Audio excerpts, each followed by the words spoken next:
Kolbrin Bible, Book 6, Book of Morals and Precepts, Chapter 54, Family, Relationship, Son.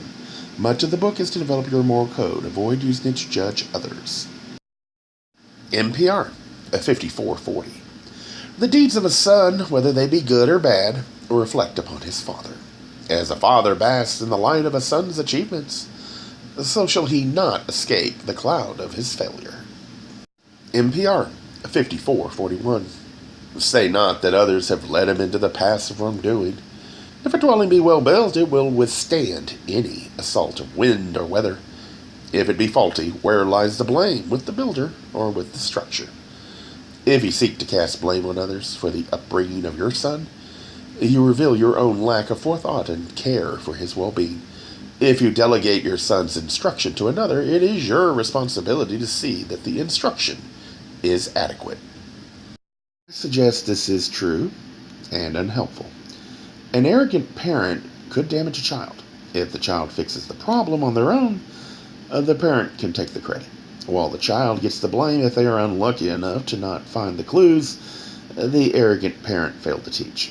It tells the child, why try, since it only helps the parent. While the parent will insist they made the mistakes, but after adulthood the child is making its own decisions. Both are right, and none of this helps. The child has a path. The parents had a test to pass. One could fail. That doesn't mean the other has to. Let the parent take pride in the child's abilities. Let the child take pride in what they accomplished. Let God assign blame. He has knowledge behind the intent of the actions. In the end, you can only change yourself. That's something you can't do unless you focus the lessons from the past on what you did. Even natural disasters don't intend to harm. We ask the question, why does God let bad things happen? He doesn't. He never did. We have no idea why, but I do know that God is not a punishing God. It's that mistake that has led to so much damage inflicted on us by adults when we were young. It's time we stop trying to assign what came first and simply focus on making us the best.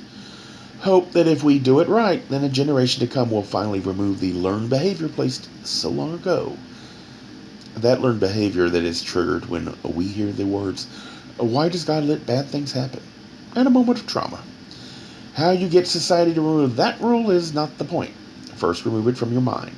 Then attempt to avoid the rule infecting the child entrusted to you. If enough generations do this, then maybe all we will need to face is natural disasters, not the man-made disasters, or society that we have created over many generations.